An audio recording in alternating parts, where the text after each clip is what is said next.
नमस्कार विद्यार्थी मित्रांनो, मी सुशील दरवरे. आपण आजच्या या व्हिडिओमध्ये खूपच महत्त्वाचा असा घटक कव्हर करणार, तो म्हणजे पझल्स. पझल्स हा राज्यसेवा पूर्व परीक्षा, संयुक्त गट ब, गट क तशाच इतर स्पर्धा परीक्षा ज्या आहेत त्यांच्यामधील खूपच महत्त्वाचा घटक. प्रथम 2D 3D म्हणजे काय हे समजून घेणे खूप गरजेचं आहे. तर 2D, डीचा अर्थ होतो डायमेन्शन. ओके, डीचा अर्थ काय होणार? डायमेन्शन्स. तर डायमेन्शन म्हणजे काय? समजा 5 व्यक्तींवर प्रश्न विचारलेला असेल. 5 व्यक्ती असतील आणि यांना 5 रंग आवडतात. ओके, 5 व्यक्ती आहेत आणि 5 रंग आहेत. म्हणजे पहिले डायमेन्शन कोणते? व्यक्ती. आणि दुसरे डायमेन्शन कोणते? रंग. म्हणजे हा 2 डायमेन्शन पझल झालेला असेल. म्हणजे 2 गोष्टींविषयी इथे माहिती देण्यात आली. आणि समजा एखादा पझल अशा प्रकारचा असेल, त्यामध्ये 5 व्यक्ती आहेत, 5 रंग दिलेले आहेत आणि त्यांचे 5 वेगवेगळे विषय जे आहेत ते फेवरेट विषय आहेत. म्हणजे आता इथे डायमेन्शन्स किती असणार? व्यक्ती, रंग आणि तिसरा डायमेन्शन कोणता असेल? विषय. तर अशा प्रकारे परीक्षामध्ये जे आहेत आपल्याला 2 डायमेन्शन किंवा 3 डायमेन्शनवर प्रश्न विचारले जातात. आणि या डायमेन्शनना सॉल्व करताना विद्यार्थी जे आहे basically tick and cross method apply करतात. म्हणजे कशा प्रकारे अप्लाय करतात मेथड? की समजा 5 विद्यार्थी असतील तर ते काय करणार की 5ची नावे लिहिणार, त्यांच्या पुढे रंग लिहिणार. आपण करून बघूया जेणेकरून तुम्हाला समजून यायला पाहिजे की काय प्रॉब्लेम्स होऊ शकतो त्या मेथडनी. जशा प्रकारे ABCDE एक्झाम्पल आपण कन्सिडर केलं की हे 5 व्यक्ती आहेत, यांना 5 वेगवेगळे रंग आवडतात. मग अशा प्रकारे बरेच विद्यार्थी सॉल्व करताना दिसतात तुम्हाला. लाल, निळा, हिरवा, पिवळा अशा प्रकारे असेल. आणि पुढे आपण काय करतो? मग टिक क्रॉस मेथड यूज करतो. अशा प्रकारे बॉक्स तयार करतो. पण आता किती बॉक्स तुम्हाला तयार करावे लागतील? तर 5 रंग, 5 व्यक्ती म्हणजे 25 बॉक्स तयार करावे लागतील. म्हणजे इतका वेळ आपल्याला परीक्षेमध्ये नसतो. म्हणजे ही अपडेटेड मेथड नाही. आपल्याला अपडेटेड मेथडनी हे प्रश्न सॉल्व करायचे आहेत. कारण की समजा एला लाल रंग आवडतो तर याला आपण टिक करतो आणि बाकीच्यांना क्रॉस करतो. तर यामध्ये खूप टाईम टेकिंग मेथड आहे ही. तर ही मेथड आपल्याला अप्लाय करायची नाही आहे. तुम्हाला जी इथे मेथड शिकवण्यात येईल ती मेथड अप्लाय करा. खूपच लवकर तुमचे प्रश्न सॉल्व होतील. तर पहिला प्रश्न आपण सॉल्व करूया. सराव प्रश्नसंच 1. तर सराव प्रश्नसंच 1 बघा. काय म्हणण्यात आलेलं आहे? 6 व्यक्ती PQRSTU एका मैदानात उभे आहेत. P व Q लाल बिल्डिंगमध्ये राहतात व इतर व्यक्ती पाल बिल्डिंगमध्ये राहतात. म्हणजे 2 प्रकारच्या बिल्डिंग्स आहेत, लाल व पाल.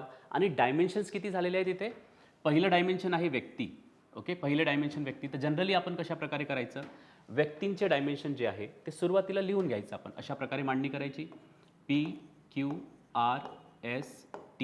आणि V हे व्यक्ती. आणि पहिले डायमेन्शन कोणते? इमारत. मग आपण इथे लिहू शकतो इमारत. ओके. आणि त्यानंतर दुसरे बघा, S व V शिक्षक आहेत व इतर व्यक्ती डॉक्टर आहेत. म्हणजे तिसरे डायमेन्शनसुद्धा आहे यामध्ये. कोणते? व्यवसाय. तर तिसरे डायमेन्शन काय होणार? व्यवसाय. आणि पुढे देण्यात आलेलं आहे P, Q व S कारने प्रवास करतात तर इतर व्यक्ती बसने प्रवास करतात. म्हणजे तिसरे डायमेन्शन कोणते आहे? कार किंवा बस म्हणजेच व्हेकल. तर अशा प्रकारे 3 डायमेन्शन्स आहेत आणि यांच्या पुढे आपल्याला टिक क्रॉस करण्याची आवश्यकता नाही आहे. कोणते डायमेन्शन्स कुणाचे असतील हे आपल्याला लिहावे लागेल. आणि हा लेवल 1चा प्रश्न आहे. कारण की माहिती खूप सरळ आहे. इथे काहीही लिहिण्याची आवश्यकता नाही. आणि परीक्षेत लेवल 1चे प्रश्न येतात का? तर नक्कीच येतात. आत्ताच राज्यसेवेमध्ये जी झालेली परीक्षा आहे 2022मध्येच, त्यामध्ये अगदी लेवल 1चा पझल झालेला होता. PYQचा जो व्हिडिओ आहे तिथे तुम्हाला मिळणार आणि PDF मध्ये पण तुम्ही बघू शकता. मग आता अशा प्रकारे मांडणी केली आपण. पहिले डायमेन्शन व्यक्तींचे डायमेन्शन जे आहे ते सुरुवातीला लिहावे. त्यानंतर इमारती, व्यवसाय आणि कार जे पण डायमेन्शन्स असतील त्यांच्या पुढे लिहिणे गरजेचं आहे. आता आपण मांडणी करायची आहे. P व Q लाल बिल्डिंगमध्ये राहतात. मग आपण यांच्या पुढे यांच्या इमारती लिहू शकतो लाल. आणि इतर जे आहेत ते कोणत्या बिल्डिंगमध्ये राहतात? पाल बिल्डिंगमध्ये राहतात. अशा प्रकारे आपण इथे मांडणी करून उत्तर लिहिलेलं आहे. पुढे S व V शिक्षक आहेत. आता S आणि V यांच्या पुढे आपण काय लिहिणार? व्यवसायांमध्ये शिक्षक. आणि इतर जे आहेत ते डॉक्टर आहेत. ओके, इतर काय आहेत? डॉक्टर. म्हणजे बाकीच्यांपुढे तुम्ही डॉक्टर लिहायचं आहे. पण आता परीक्षांमध्ये आपण शॉर्टकट यूज करू शकतो. पूर्ण डॉक्टर न लिहिता फक्त डॉ लिहिलं तरी तुम्हाला लक्षात येईल. अशा प्रकारचे छोटे छोटे कॉन्सेप्ट्स तुम्हाला अप्लाय करणे गरजेचं असेल. मग पुढे P, Q व S कारने प्रवास करतात. आता Pच्या पुढे पण कार लिहू शकता, Qच्या पुढे कार आणि Sच्या पुढे सुद्धा काय असेल? कार. आणि इतर बसने म्हणजे जे उर्वरित आहेत त्यांच्या पुढे आपण बस अशा प्रकारे लिहू शकतो. तर ही माहिती खूप सोप्या पद्धतीने आपण मांडणी केलेली आहे आणि अशीच मांडणी तुम्हाला करायची आहे. लेवल 1चा हा प्रश्न आहे आणि प्रश्न विचारलेला आहे, कोणते दोन व्यक्ती कारने प्रवास करत नाहीत व डॉक्टर आहेत. आता कारने प्रवास करत नाहीत म्हणजे बसने प्रवास करत आहेत, म्हणजे बसने प्रवास करणारे डॉक्टर्स कोण. आता डॉक्टर कोण कोण आहेत, तर 4 व्यक्ती डॉक्टर्स आहेत आणि डॉक्टर आणि बस यांचे कॉम्बिनेशन आपल्याला ओळखायचे आहे. तर पी डॉक्टर आणि कारचे कॉम्बिनेशन आहे, म्हणजे हा तो व्यक्ती नाही. क्यू डॉक्टर आणि कार, हा तो व्यक्ती नाही. आणि पुढे डॉक्टर आणि बस, हो हा एक व्यक्ती मिळालेला आहे आपल्याला. आणि त्याच्या पुढे डॉक्टर आणि बस हा सुद्धा एक व्यक्ती असा आवश्यक व्यक्ती आहे, कारण की प्रश्नामध्ये विचारलेला आहे कोणते दोन व्यक्ती कारने प्रवास करत नाही व डॉक्टर आहेत. कारने प्रवास करत नाही म्हणजे काय, बसने प्रवास करत आहेत. म्हणजेच कोणते व्यक्ती असतील ते आर व टी. म्हणजे आपलं उत्तर येणार पर्याय क्रमांक 3 टी आर. सिक्वेन्स मागे पुढे असला तरीही काही प्रॉब्लेम नाही. आता प्रश्न क्रमांक 2, कोणता शिक्षक पाल बिल्डिंगमध्ये राहतो. म्हणजे शिक्षक पाल बिल्डिंगमध्ये राहतो व कारने प्रवास करतो. म्हणजे हे 3 कॉम्बिनेशन्स आपले बघायचे आहेत, शिक्षक, पाल आणि कार. मग शिक्षक, पाल आणि कार कुठे मिळते आपल्याला, तर हे बघू शकतो आपण, पाल, शिक्षक आणि कार. म्हणजे तो व्यक्ती कोणता आहे, एस. म्हणजेच या प्रश्नाचं उत्तर कोणतं येईल, पर्याय क्रमांक 2. इतक्या सोप्या पद्धतीने आपण हा प्रश्न सॉल्व्ह करू शकतो. आणि सुरुवातीला ज्यावेळी तुम्ही कोणताही पझल किंवा सराव प्रश्नसंच करणार त्यावेळी ॲक्युरसीवर फोकस करा. 1-2दा प्रॅक्टिस करून ऑटोमॅटिकली स्पीड तुम्हाला इम्प्रूव्ह करता येईल. आता सराव प्रश्न संच 2 आपण बघूया. तर आता सराव प्रश्न संच 2 लेवल 1चा हा प्रश्न आहे. बघा, जयंत, कमल, नमिता, आशा व तन्मय हे एका कुटुंबाचे सदस्य आहेत. म्हणजे व्यक्ती देण्यात आलेले आहेत. पहिलं डायमेन्शन आपल्याला मिळालं. त्यांचे वाढदिवस जानेवारी ते मे मध्ये येतात. प्रत्येकाचा वाढदिवस 1 महिन्यात येतो. म्हणजेच दुसरे डायमेन्शन आपल्याला मिळालेले आहे की कोणाचा वाढदिवस कोणत्या महिन्यांमध्ये येतो. पहिलं डायमेन्शन कोणतं, व्यक्ती. दुसरे डायमेन्शन कोणते, महिने. आणि त्याच्या पुढे त्यांना त्यांच्या वाढदिवसाला वेगवेगळे स्वीट्स आवडतात. म्हणजे हे तिसरं डायमेन्शन. म्हणजे हा 3 डायमेन्शनल पझल आहे. आता 2 डायमेन्शनल पझल आणि 3 डायमेन्शनल पझल सोपा असतो की कठीण असतो ते माहितीवरूनच आपल्याला लक्षात येतं. ओके, ते 3 डायमेन्शनल पझल आहेत, 5च व्यक्ती आहेत. मग आपण काय करायचं, सर्वप्रथम जेही व्यक्ती आहेत त्यांना सुरुवातीला सिक्वेन्समध्ये लिहायचं.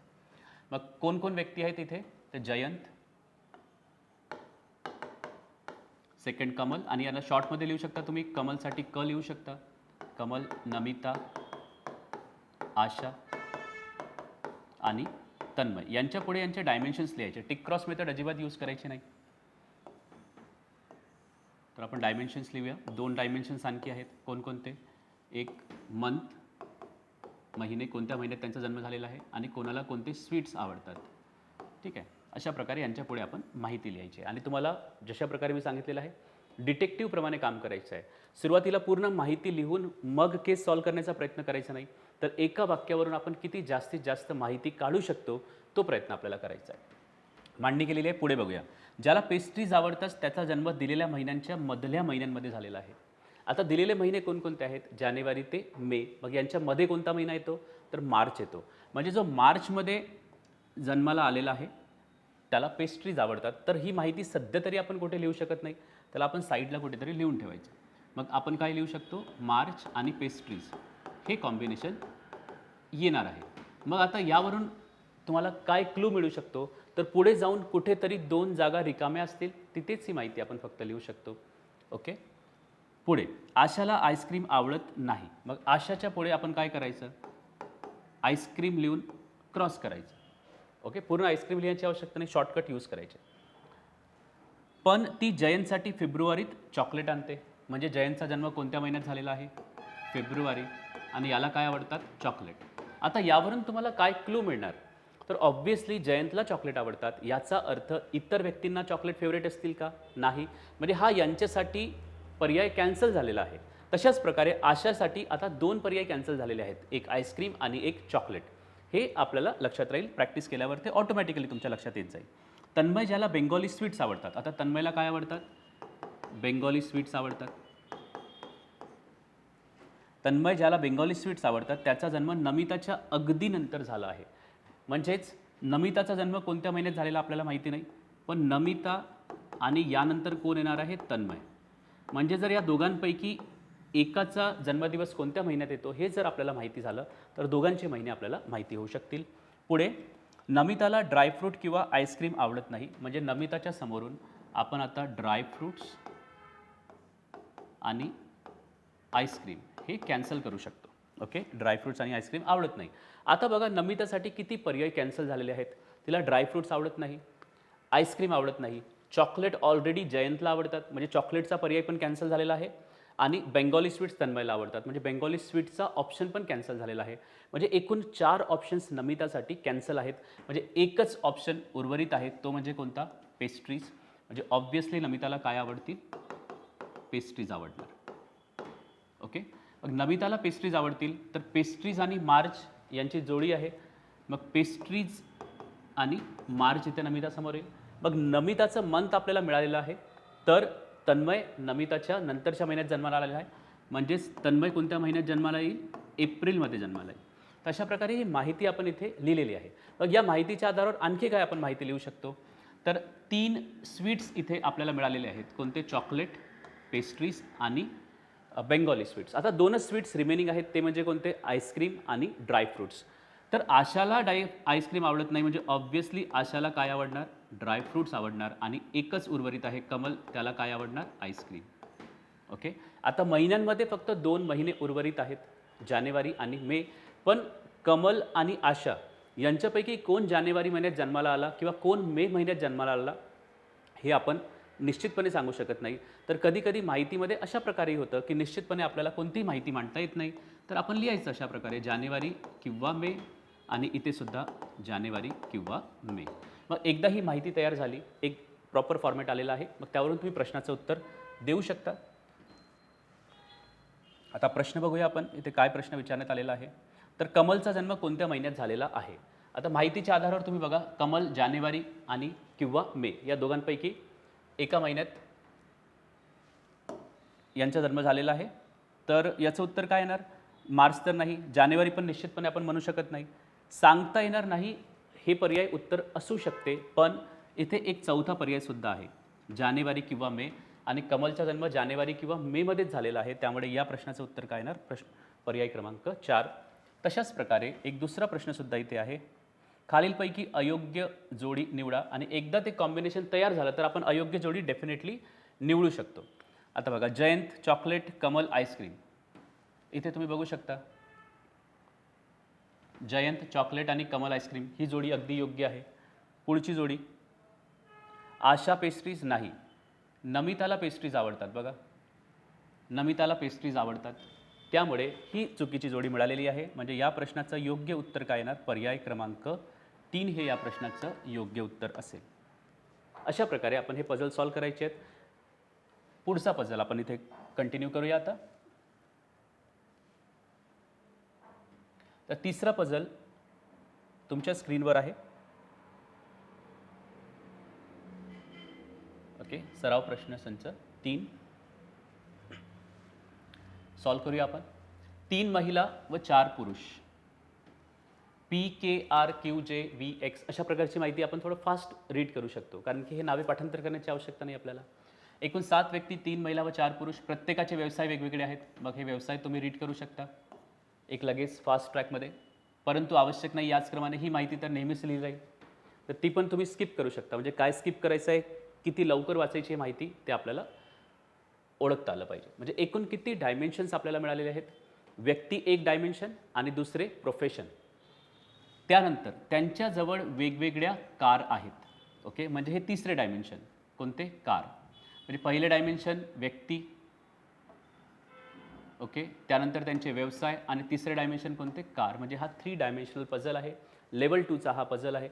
राज्यसेवामध्येही असे प्रकारचे पझल्स आणि संयुक्त मुख्य परीक्षा ज्या असतात PSI वगैरेच्या, त्यांच्यामध्ये अशा प्रकारचे पझल्स विचारले जातात आपल्याला. मग आपण मांडणी करूया. मग सर्वप्रथम काय करायचं? PKRQJV व X व्यक्तींची नावे लिहायची. त्यांच्या पुढे जे 2 डायमेन्शन्स आहेत त्यांच्यासाठी आपण अशा जागा तयार करायच्या. ओके, पहिलं डायमेन्शन कोणतं आहे? व्यवसाय. मग इथे लिहिणार व्यवसाय. आणि दुसरे डायमेन्शन कोणते? कार. तर हे 2 डायमेन्शन्स आपण तयार केलेले आहेत. आता यांची माहिती आपण इथे लिहायला सुरुवात करूया. कोणतीही महिला कन्सल्टंट किंवा वकील नाही. ओके, म्हणजे कोणतीही महिला कन्सल्टंट किंवा वकील नाही, यावरून तुम्ही काय निष्कर्ष काढू शकता की जे कन्सल्टंट आणि वकील आहेत ते नक्की काय असतील, पुरुषच असतील. आता ह्या माहितीचा उपयोग सध्या तरी आपण करू शकत नाही, पण पुढे नक्कीच या माहितीचा उपयोग होऊ शकतो. आर ही एअर होस्टेस आहे आणि तिच्याकडे म्हटलं म्हणजे ही महिला असेल.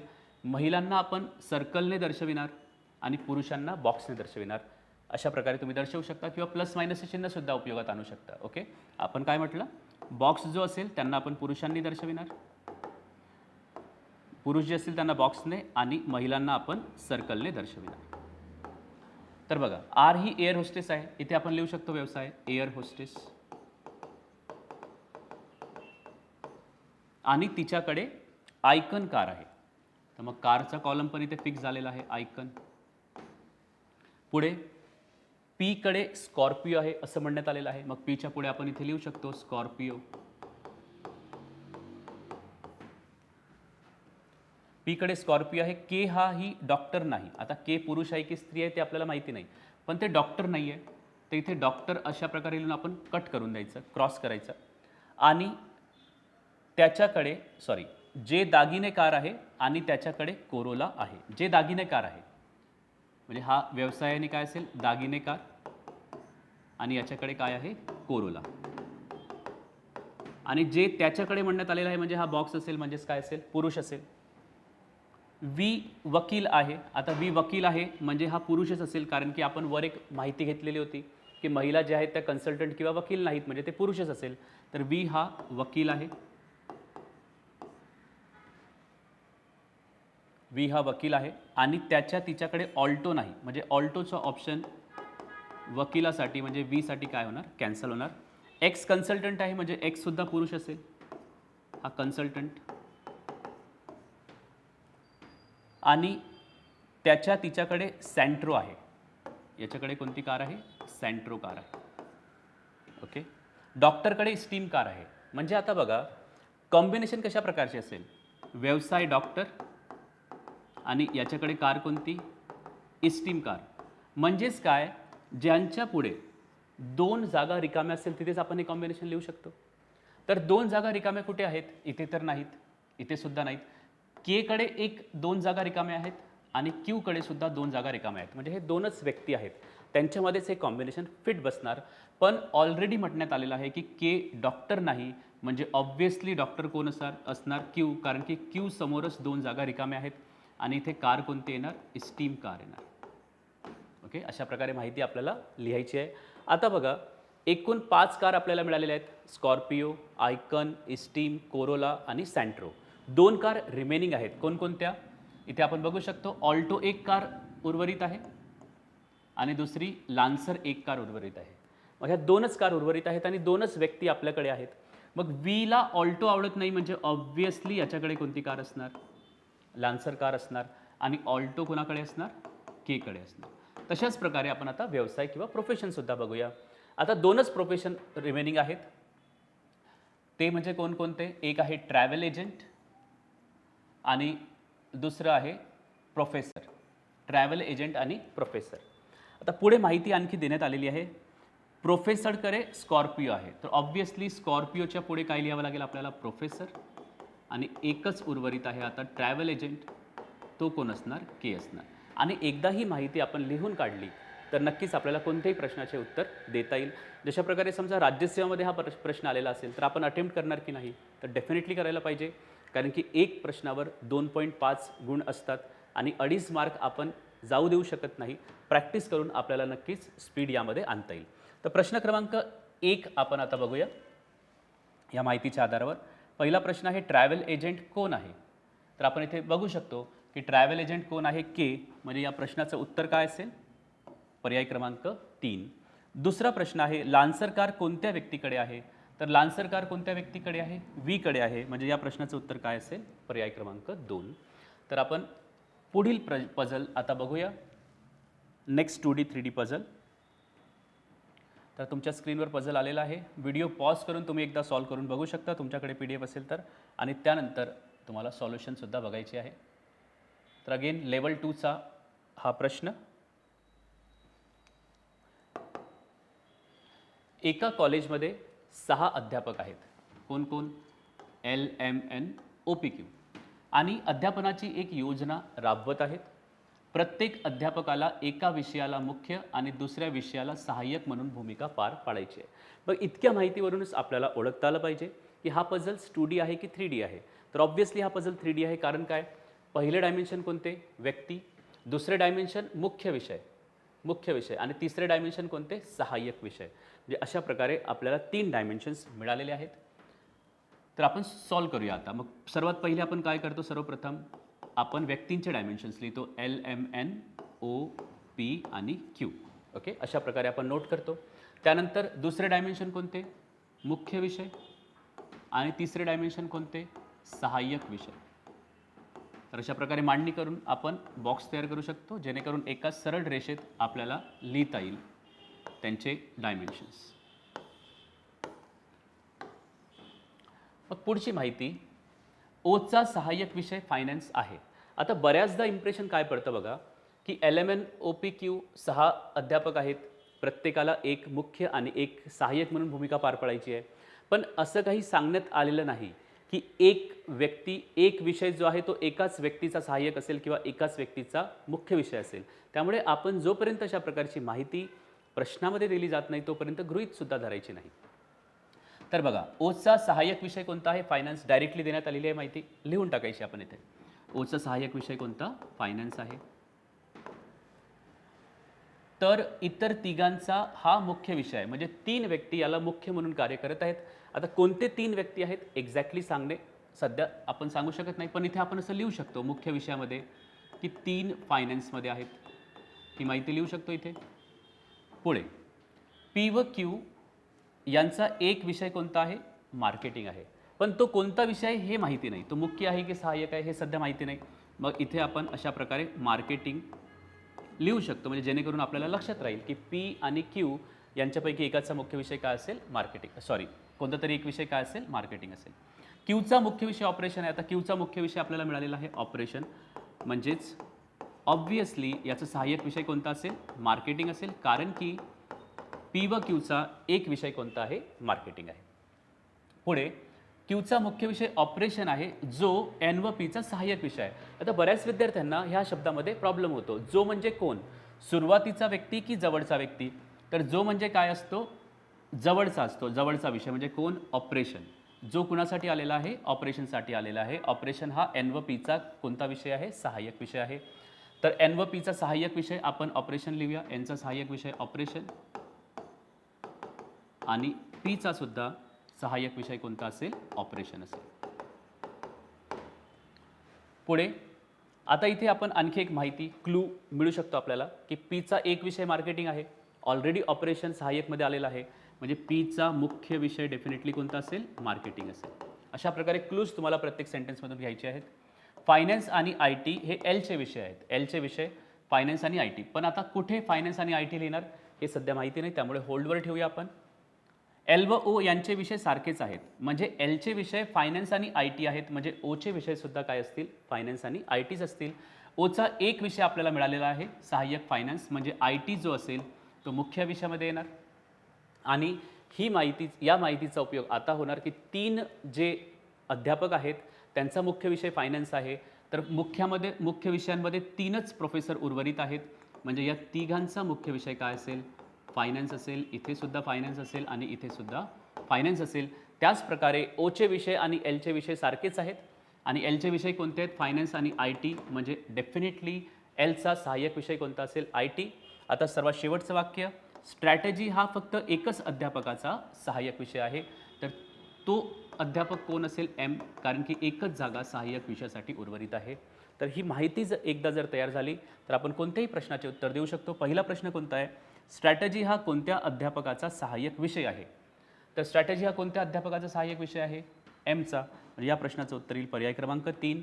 आणि पुढील प्रश्न आहे, कोणत्या 3 अध्यापकांचा मुख्य विषय फायनान्स आहे? तर आपण बघितलेलं आहे की L, M आणि N क्रमाने या 3 अध्यापकांचा मुख्य विषय कोणता आहे? फायनान्स आहे. तर या प्रश्नाचं उत्तर काय येईल? पर्याय क्रमांक 1. अशाच प्रकारे आता पुढचा प्रश्न सुद्धा आपल्याला सॉल्व करायचा आहे. बघा, हा पुढचा प्रश्न तुमच्या स्क्रीनवर आलेला आहे.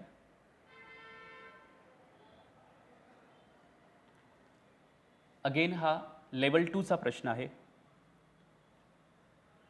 तुम्ही स्वतः आधी ट्राय करून बघू शकता आणि त्यानंतर आपण प्रश्न सॉल्व्ह करू शकतो.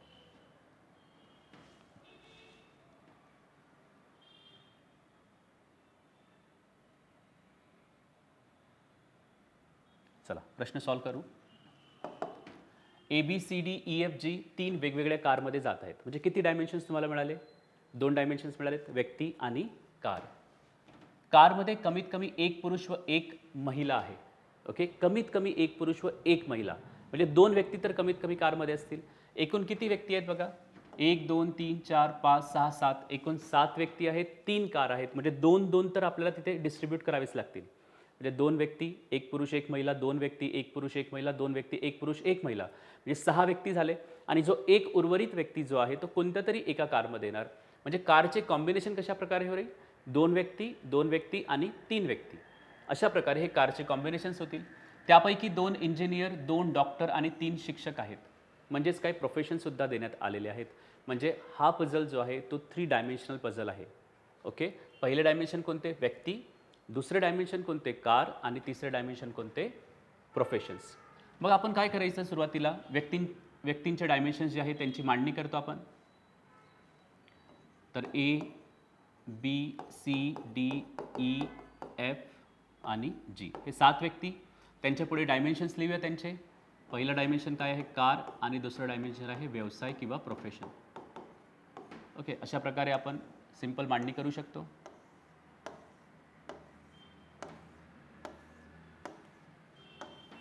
आता माहितीच्या आधारावर आपण लिहूया पुढे काय असेल. सी ही महिला डॉक्टर आहे. ओके, म्हणजे सी काय आहे? सर्कल. महिला आपण सर्कलने रिप्रेझेंट करतो. आणि ही काय आहे? डॉक्टर आहे. म्हणजे एकंदरीत डॉक्टर किती आहेत? 2. आणि त्यापैकी ऑलरेडी एक डॉक्टर आपल्याला मिळालेला आहे. म्हणजे एकच डॉक्टर उर्वरित आहे. आणि आपल्याला जर लक्षात राहत नसेल तर आपण इथे लिहू शकतो 2 डॉक्टर, 2 इंजिनियर आणि 3 शिक्षक. आणि कारची कॉम्बिनेशन कसे असेल? 2 2 3. ही हिंट, छोट्या छोट्या हिंट्स आपण तिथे मेन्शन करू शकतो. मग पुढे बघा, सी ही महिला डॉक्टर आहे आणि ती ए व एफ या बहिणींच्या जोडीसोबत प्रवास करत नाही. म्हणजे ही माहिती आपल्याला पुढे कामात येऊ शकते. पण यावरून आपण कोणती माहिती काढू शकतो? ए व एफ ही बहिणींची जोडी आहे. म्हणजे ही सुद्धा स्त्री असेल आणि एफ सुद्धा काय असेल? स्त्री असेल.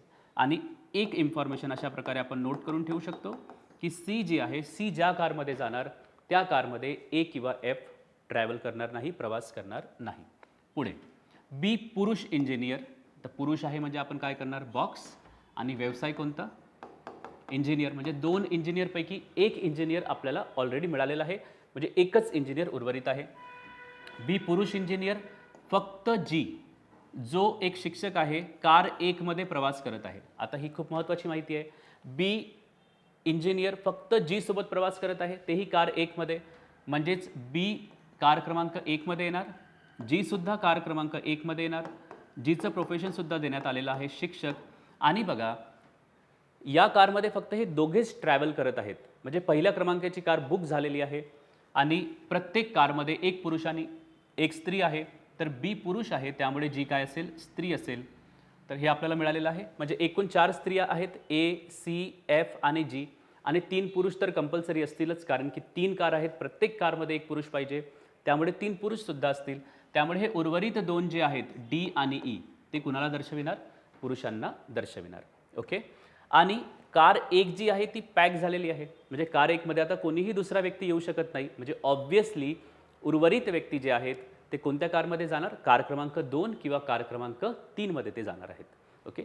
अशा प्रकारे आपल्याला लॉजिक्स डेव्हलप करत जावे लागतात पझल सॉल्व्ह करता करताच. पुढे डी हा पुरुष डॉक्टर आहे. ओके. डी पुरुष आहे तर आपल्याला ऑलरेडी माहिती आहे आणि हा डॉक्टरसुद्धा आहे. म्हणजे आता आपण इथे बघू शकतो दोन्ही डॉक्टरसुद्धा मिळालेले आहेत आपल्याला. म्हणजेच आता उर्वरित व्यक्ती जे आहेत ते एक तर शिक्षक असतील किंवा इंजिनियर असतील. डी पुरुष डॉक्टर आहे. एकच व्यवसाय असलेले 2 व्यक्ती एकाच कारमध्ये प्रवास करत नाही. म्हणजे आता डॉक्टर आहेत तर ते एकाच कारमध्ये प्रवास करणार नाहीत. म्हणजेच जर सी 2 मध्ये असेल तर डी 3 मध्ये असेल किंवा ते वेगवेगळ्या कारमध्ये असतील. ही माहिती पण पुढे महत्त्वाची असणार आहे. ए हा इंजिनियर नाही. आता बघा, ए हा इंजिनियर नाही म्हणजे कोण असेल? ऑब्वियसली हा शिक्षक असेल, कारण की डॉक्टर 2 इथे पूर्ण मिळालेले आहेत आणि आता इंजिनियर आणि शिक्षकच उर्वरित आहेत. म्हणजे हा कोण असेल? शिक्षक. आणि कार 2 मध्ये प्रवास करतो. ए जो आहे कार 2 मध्ये प्रवास करतो, याचाच अर्थ आता 2च कार उर्वरित आहेत. कोणकोणत्या? कार क्रमांक 2 आणि कार क्रमांक 3. आणि ही कंडिशन आता इथे खूप आपल्याला इम्पॉर्टंट असणार आहे. कोणती? सी जो आहे सी जो आहे तो ए व एफ सोबत प्रवास करत नाही. म्हणजे ए दुसऱ्या कारमध्ये असेल तर सी कार क्रमांक 3 मध्ये असेल आणि एफ सुद्धा कार क्रमांक कोणत्यामध्ये असेल? 2 मध्ये असेल, कारण की सी एफच्या वेगळ्या कारमध्ये प्रवास करत आहे. आता इथे सुद्धा एक माहिती मिळेल, या दोघांचं प्रोफेशन कसं आहे? सेम आहे. त्यामुळे सी जर तिसऱ्या कारमध्ये प्रवास करतो तर डी कोणत्या कारमध्ये प्रवास करणार? दुसऱ्या कारमध्ये प्रवास करणार. आणि एका कारमध्ये कॉम्बिनेशन्स कसे आहेत? पहिल्या क्रमांकाची कार आपल्याला मिळालेली आहे. आता उर्वरित व्यक्ती जे आहेत एका कारमध्ये 2 असतील, एका कारमध्ये 3 असतील. तर कार क्रमांक 2 मध्ये 1, 2 आणि 3 व्यक्ती मिळालेले आहेत. म्हणजे ही कारसुद्धा फुल झालेली आहे. म्हणजे उर्वरित जो ई आहे तो कोणत्या कारमध्ये असेल? कार क्रमांक 3 मध्ये असेल. कदाचित असं होऊ शकतं की आपण ज्यावेळी पहिल्यांदा सॉल्व करतोय किंवा तुम्ही समजून घेत आहात, समजवण्यामध्ये हा वेळ लागतो आपल्याला, पण ज्यावेळी तुम्ही प्रॅक्टिस करणार ते विदाऊट डिस्कशन करणार, खूप लवकर हा प्रश्न सॉल्व तुम्ही करू शकता. आता फक्त प्रोफेशन्स राहिलेले आहेत आणि ते आपण कोणत्या आधारावर काढू शकतो की एकाच व्यवसाय असलेले 2 व्यक्ती एकाच कारमध्ये प्रवास करत नाही. आता कार क्रमांक 2 बघा, कार क्रमांक 2 मध्ये एक शिक्षक आहे, कार क्रमांक 2 मध्ये एक डॉक्टर सुद्धा आहे. म्हणजे कार क्रमांक 2 मध्ये जो तिसरा व्यक्ती असेल तो डेफिनेटली काय असणार? बघा, एक शिक्षक आहे, एक डॉक्टर आहे. म्हणजे आता हा जो असेल तो कोण असेल? इंजिनियरच असेल. म्हणजे 2 इंजिनियर सुद्धा मिळालेत. म्हणजेच उर्वरित व्यक्ती जो आहे तो कोण असणार आहे? शिक्षक आहे. अशा प्रकारे क्लू तुम्हाला कनेक्ट करायचे आहेत. आता प्रश्न सॉल्व आपण करू शकतो एकदा ही माहिती तयार झाली तर. एफचा व्यवसाय कोणता आहे? तर एफचा व्यवसाय कोणता आहे? इंजिनियर. तर आपल्याला हे उत्तर मिळालेलं आहे पर्याय क्रमांक 2. आणि याच्याच खाली एक दुसरा प्रश्नसुद्धा आपल्याला देण्यात आलेला आहे. डी कोणत्या कारमध्ये प्रवास करत आहे? तर आपण बघू शकतो डी हा कार क्रमांक 2 मध्ये प्रवास करतोय. म्हणजे या प्रश्नाचं उत्तर काय येणार? पर्याय क्रमांक 3 हे उत्तर येईल. आता पुढील पझल आपण सॉल्व करूया. यानंतरचा पझल आहे लेवल 3चा. म्हणजे इथे माहिती थोडी जास्त दिलेली आहे. ओके, लेवल 3 म्हणजे तो नेहमी डिफिकल्ट असणार अशी गोष्ट नसते. त्यामध्ये होऊ शकतं की माहिती थोडी जास्त असेल, पण अशा प्रकारचे पझल्स मेन्स किंवा राज्यसेवामध्ये सॉल्व करणे आपण सॉल्व करू शकतो. आणि तुम्हाला हे सॉल्व केल्यानंतर समजून येईल. आणि याआधीसुद्धा मी एक्सप्लेन तुम्हाला केलेलं आहे की डिफिकल्ट पझल्स का सॉल्व करायचे. तर यामुळे असं समजायचं आपण की 3-4 छोटे छोटे पझल्स आपले प्रॅक्टिस होतील. ओके, महत्त्वाचं काय आहे? प्रॅक्टिस. आणि परीक्षेमध्ये हे डिसाईड करायचं की वेळेनुसार आपल्याला कोणते पझल्स सॉल्व करायचे आहेत की नाही, कोणत्या लेवलचे पझल्स येणार आहेत की नाही. तर हा पझल्स आपण सॉल्व करूया. पझल प्रश्न सराव प्रश्न संच 6 लेवल 3.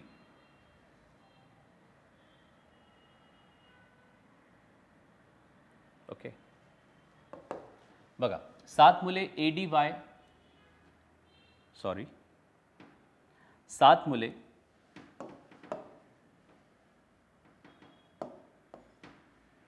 ADY UPQ आणि जे 3 वेगवेगळ्या इमारतीमध्ये राहतात. आशियाना, टॉप व्ह्यू आणि रिज. बघा, लेवल 3 का आहे?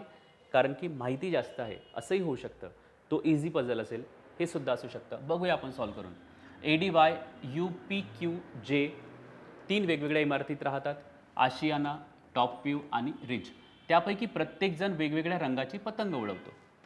म्हणजेच काय, एकूण किती डायमेन्शन झाले असतील? आता तुम्हाला समजून आलं असेल की किती डायमेन्शन झाले असतील? 3 डायमेन्शन्स. पहिले डायमेन्शन कोणते? व्यक्ती. हे व्यक्ती देण्यात आलेली आहे 7 मुले. दुसरे डायमेन्शन इमारती आणि तिसरे डायमेन्शन रंग. तर अशा प्रकारे आपण मांडणी करायची आहे. ADY UPQ आणि जे. आणि यांच्या पुढे यांचे डायमेन्शन्स मांडणी करूया. ओके, कोणते डायमेन्शन्स असतील? पहिले डायमेन्शन्स असतील इमारती आणि त्यानंतरचं डायमेन्शन जे असेल ते आहे रंग. कोणत्या रंगाची पतंग उडवतो. बस यांच्यामध्ये आपल्याला माहिती नोट करायची आहे. 7 व्यक्ती झालेले आहेत. ओके, पुढे बघा. 2 पेक्षा कमी आणि 3 पेक्षा अधिक व्यक्ती कोणत्याही इमारतीत राहत नाही. 2 पेक्षा कमी राहणार नाही, म्हणजे कमीत कमी 2 राहणार आणि 3 पेक्षा अधिक नाही, म्हणजे जास्तीत जास्त 3 राहू शकतात. एकूण 3 इमारती आहेत, 7 व्यक्ती आहेत, म्हणजे यांचे कॉम्बिनेशन कशा प्रकारे असू शकते, 2, 2 आणि 3, म्हणजे एकूण 7 व्यक्ती असणार. म्हणजे कोणती तरी एक इमारत असेल, त्यामध्ये किती व्यक्ती असतील, 3 व्यक्ती असतील. पुढे क्यू गुलाबी रंगाची पतंग उडवतो. डायरेक्ट देण्यात आलेला आहे गुलाबी रंगाची पतंग. तर क्यूच्या पुढे काय लिहायचं आपण, गुलाबी रंग. ओके. पुढे आणि आशियाना इमारतीत फक्त जे सोबत राहतो. म्हणजे आता आशिया इमारत बुक झालेली असेल कोणत्या 2 व्यक्तीने, क्यू आणि जे. मग इथे येणार आशियाना आणि जे साठी सुद्धा काय येणार, आशियाना. आणि आशियाना इमारत कॅन्सल आता. म्हणजे उर्वरित जे व्यक्ती असतील ते कुठे येणार, एकतर टॉप व्ह्यूमध्ये येणार किंवा रिच बिल्डिंगमध्ये येणार. या दोघांपैकी एक बिल्डिंगमध्ये येणार. पुढचं वाक्य आहे वाय काळ्या रंगाची पतंग उडवतो. मग वायच्या पुढे आपण कोणता रंग लिहिणार, काळा. आणि रिज इमारतीत राहत नाही. तर ऑब्वियस आहे रिज इमारतीत राहत नाही म्हणजे कुठे राहणार, तो टॉप व्ह्यूमध्ये राहणार. ओके. यू हा ए किंवा पी सोबत राहत नाही आणि पिवळ्या रंगाची पतंग उडवतो. आणि म्हणजे काय, सुरुवातीचा व्यक्ती म्हणजे कोण, यू. यू पिवळ्या रंगाची पतंग उडवतो, तर याच्यासमोर पिवळा लिहूया. आणि एक महत्त्वाची कंडिशन आहे की यू जो आहे हा ए किंवा पी सोबत राहत नाही. पुढे आपल्याला ही कंडिशन खूप कामात येऊ शकते.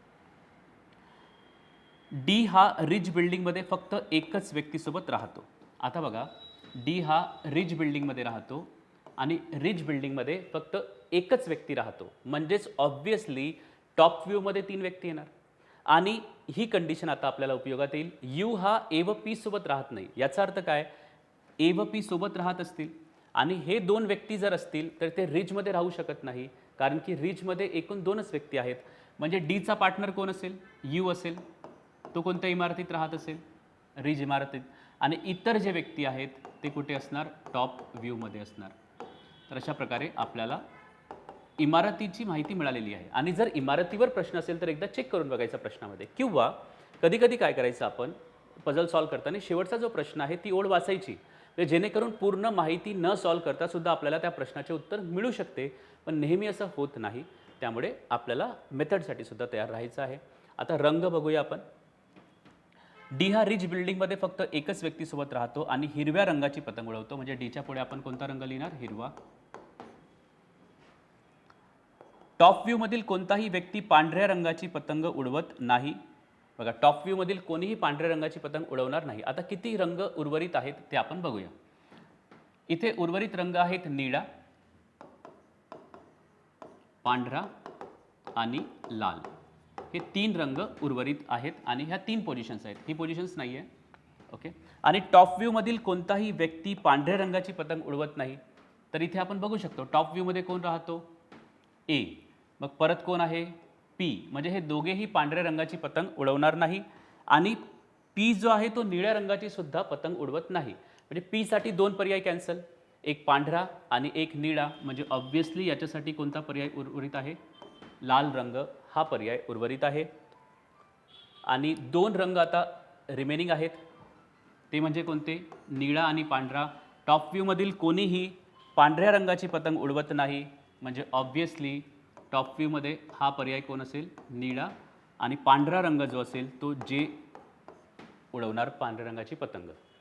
तर पूर्ण माहिती आपल्याला मिळालेली आहे. राज्यसेवेच्या दृष्टीने किंवा PSI मेन्सच्या दृष्टीने हे प्रश्न सॉल्व करणे खूपच आवश्यक असणार आहेत.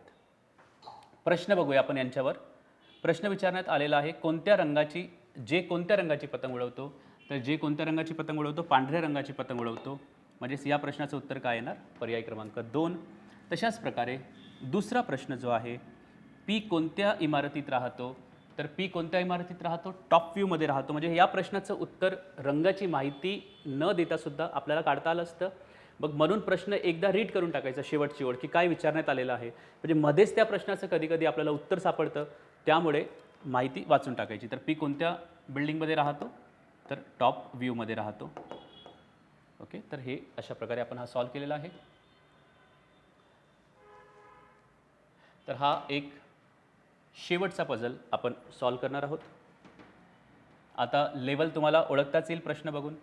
इतकी अंडरस्टँडिंग तुम्हाला आता आलेली आहे की प्रश्न बघून तुम्हाला लेवल ओळखता येईल. आणि ही अंडरस्टँडिंग येणे प्रॅक्टिससोबत खूपच गरजेचं आहे. कारण की प्रश्न सोडवता येणे इतकेच महत्त्वाचे नाही. जर तुम्हाला एक्झामिनेशन्स क्रॅक करायचे असतील, तर कोणता प्रश्न स्किप करायचा आहे आणि कोणता सॉल्व्ह करायचा आहे, प्रश्नाला बघूनच तुम्हाला हे लक्षात यायला पाहिजे. म्हणजे यानंतर तुम्ही कधीही म्हणजे हे व्हिडिओज बघितल्यानंतर, प्रॅक्टिस केल्यानंतर, प्रिव्हियस इयर क्वेश्चन सॉल्व्ह केल्यानंतर तुम्ही कधीही जर प्रश्नांना बघाल, तर इतकी अंडरस्टँडिंग आपली असावी, की तो प्रश्न आपल्याला अटेम्प्ट करायचा आहे की नाही ते बघूनच तुम्हाला लक्षात आलं पाहिजे. माहिती वाचून नंतर डिसाईड करणार तर खूप वेळ होऊन जाईल परीक्षेमध्ये. ठीक आहे. तर चला हा प्रश्न आपण आता सॉल्व्ह करूया. प्रश्न संच 7 लेवल क्रमांक 2 आणि हे प्रश्न खूप महत्त्वाचे आहेत. ॲज इट इज प्रॅक्टिस करा. फक्त जे व्यक्ती आहेत PQRST UV त्यांच्या जागी ABCD येऊ शकतात, पण पॅटर्न एकसारखाच असतो. 7 विद्यार्थी PQRST U व W सोमवार ते रविवारपर्यंत टेस्ट देतात. बघा 2 डायमेन्शन्स तुम्हाला मिळाले. कोणते? दिवस आणि विद्यार्थी. आता इथे एक क्रम सांगण्यात आलेला आहे. म्हणजे 2D 3D मध्ये कॉम्बिनेशन आहे कुणाचं? क्रमाचं. बघा 2D 3D मध्ये जर कॉम्बिनेशन असेल क्रमाचं, तर आपण आतापर्यंत व्यक्तींना पहिले लिहत होतो, पण इथे व्यक्तींना पहिले लिहायचं नाही. पहिल्यांदा आपण हा क्रम लिहायचा, जो पण क्रम दिलेला असेल. ठीक आहे. मग समजा तो 1 2 3 4 5 असा क्रम असो किंवा सोमवार ते रविवार असा क्रम असो, आपल्याला क्रम आधी लिहावा लागतो, व्यक्तींना लिहायचं नाही. हा महत्त्वाचा पॉईंट आहे. ओके. दुसरे डायमेन्शन टेस्ट देतात. चला 2च डायमेन्शन 2D पझल हा आहे. मग आपण काय करायचं? इथे लिहायचं सोमवार, मंगळवार. या पझलपेक्षाही सोपा पझल आपल्याला राज्यसेवेमध्ये ह्यावेळी आलेला होता. अशा प्रकारे आपण मांडणी केलेली आहे. यांच्या पुढेच आपण लिहू शकतो. ठीक आहे. R व S यांच्यामध्ये 4 विद्यार्थी टेस्ट सोडवतात. बघा 2च डायमेन्शन पझल आहे आणि इथे व्यक्ती येतील. आपण यावेळी व्यक्तींना सुरुवातीला लिहिलेलं नाही. R व S मध्ये 4 विद्यार्थी टेस्ट देतात. याचा अर्थ काय होणार? तर R व S मध्ये 4 विद्यार्थी टेस्ट देतात म्हणजे R व S यांना धरून एकूण 6 विद्यार्थी मिळाले आपल्याला. कारण की काय असेल? बघा R 1 2 3 4 आणि S असेल किंवा S वर असेल आणि R खाली असेल, म्हणजे एकूण 6 विद्यार्थी तर आपल्याला इथेच मिळालेले आहेत. म्हणजेच इथे जर सिक्वेन्समध्ये आपण मांडणी केली तर कशा प्रकारे मांडणी करू शकतो? तर 2च पॉसिबिलिटीज येतात. ज्यावेळी ही पॉसिबिलिटी किंवा शक्यता तयार होतील, लगेच आपण शक्यता तयार करायची. कारण की एक शक्यता आपण गृहीत धरून त्याच शक्यतेने प्रश्न सॉल्व्ह केला आणि ती शक्यता पुढे जर बाद झाली, कॅन्सल झाली, तर मग परत एकदा तुम्हाला प्रश्न रीड करावा लागेल. म्हणून आपण इथे R व S मध्ये 4 व्यक्ती आहेत. यावरून आपण काय लिहू शकतो? तर R या स्थानी असू शकतो आणि 1 2 3 4 S या स्थानी असेल, किंवा R जर मंगळवारी येत असेल तर 1 2 3 4 S रविवारी येणार. हे 2च पॉसिबल कॉम्बिनेशन्स आहेत. कोणते तरी एक कॉम्बिनेशन पुढे जाऊन कॅन्सल होणार आहे. ठीक आहे. ही पॉसिबिलिटी 1 आणि ही पॉसिबिलिटी 2. पुढे P बुधवारी टेस्ट देतो. ओके. P कधी टेस्ट देतोय? बुधवारी. म्हणजे इथे काय येणार? P. इथे ह्या कॉम्बिनेशनमध्ये सुद्धा P. दोन्ही कॉम्बिनेशन, दोन्ही पॉसिबिलिटीमध्ये आपल्याला मांडणी करायची आहे. P व Qच्या मध्ये कोणीही टेस्ट दिली नाही, म्हणजे P व Q सलग असतील, तर इथे Pच्या खाली Q येणार. पण पहिल्या कॉम्बिनेशनमध्ये काय आहे की Pच्या वरही Q येऊ शकतो आणि Pच्या खाली सुद्धा Q येऊ शकतो. म्हणजे तिसरी पॉसिबिलिटी तयार होताना दिसत आहे, पण ती कॅन्सल होऊ शकते. कोणती तरी एक कॅन्सल होणार आहे. मग आपण लिहूया या पॉसिबिलिटीची दुसरी पॉसिबिलिटी की Pच्या खाली कोण असेल? Q असेल आणि या पॉसिबिलिटीमध्ये R कुठे आहे? वर, आणि S या स्थानी आहे. ठीक आहे. ही तिसरी पॉसिबिलिटी एक तयार झालेली आहे. काही विद्यार्थ्यांना वाटेल की 3 पॉसिबिलिटीज, पण त्या खूप सोप्या आहेत आणि कॅन्सलसुद्धा होतील. कोणत्या पॉसिबिलिटीज? 2 तरी कॅन्सल होणार आणि एकच उर्वरित आपलं उत्तर असेल. मग T व Vच्या मध्ये तिघांनी टेस्ट दिली आहे. T व Vच्या मध्ये आता 3 स्थाने उर्वरित रिकामी पाहिजेत. समजा आता T साठी इथे जर स्थान असेल, समजा T आपण इथे लिहिलं, तर 1 2 आणि 3 जागा तर इथे उर्वरितच नाहीत, म्हणजे ही पॉसिबिलिटी येणार नाही. तशाच प्रकारे इथे बघा, समजा इथे T आपण लिहिलं तर 1 2 आणि 3 इथे येऊ शकत नाही, म्हणजे ही पॉसिबिलिटी पण काय होणार? कॅन्सल. म्हणजे ऑब्व्हियसली पॉसिबिलिटी क्रमांक 2 जी आहे ती योग्य पॉसिबिलिटी असू शकते. इथे काय लिहिण्यात आलेलं आहे? T हा Vच्या आधी टेस्ट देतो आणि T व V मध्ये 3 व्यक्ती आहेत, म्हणजे T वर असेल आणि V खाली असेल कारण की तो आधी टेस्ट देतो. तर इथे आपण कशा प्रकारे मांडणी करू शकतो? तर T पहिल्या क्रमांकावर येईल 1 2 3 या तिघांनी टी आणि व्हीमध्ये टेस्ट दिलेली आहे आणि टी वरसुद्धा आलेला आहे. आणि आता एकच उर्वरित आहे कोणता, P Q R S T आणि यू एकच व्यक्ती उर्वरित आहे, सॉरी डब्ल्यू एक व्यक्ती उर्वरित आहे. तर डब्ल्यू कुठे येणार, शनिवार या स्थानी येणार. म्हणजे ऑटोमॅटिकली हे 2 पर्याय जे आहेत ते कॅन्सल झाले होते आणि हाच एक पर्याय उर्वरित आहे. तर हा अगदी लेवल 1चा प्रश्न आहे, पण लेवल 2 आपण का लिहिलेला आहे, कारण की इथे पॉसिबिलिटीज तयार झाल्या होत्या म्हणून. तर आपण पहिला प्रश्न आपण बघू शकतो, टी कोणत्या दिवशी टेस्ट देतो, तर टी सोमवारी टेस्ट देतो, उत्तर क्रमांक 1. आणि त्यानंतर दुसरा प्रश्न तो आहे पी व डब्ल्यूमध्ये किती विद्यार्थी टेस्ट देतात, तर पी आणि हा डब्ल्यू यांच्यामध्ये 1 आणि 2 विद्यार्थी टेस्ट देतात. बघू शकतो पी आणि डब्ल्यूमध्ये हे 2 विद्यार्थी टेस्ट देतात. म्हणजे या प्रश्नाचं उत्तर काय येईल, पर्याय क्रमांक 1 हे या प्रश्नाचं उत्तर येईल. तर आय होप की तुम्हाला हे जे पझल्स आहेत 2D 3D इतके व्यवस्थितरित्या प्रॅक्टिस करा. नवीन पझल्स करण्यापेक्षा जे आपण पझल्स केलेले आहेत तुमच्या PDF मध्ये ऑलरेडी सर्व अवेलेबल आहे, त्यांना 2दा तरी कमीत कमी सॉल्व करा आणि सराव प्रश्नांचे PDF आणि PYQ हे प्रश्न सॉल्व करून ते व्हिडिओसुद्धा तुम्ही चेक करा. Thank you very much.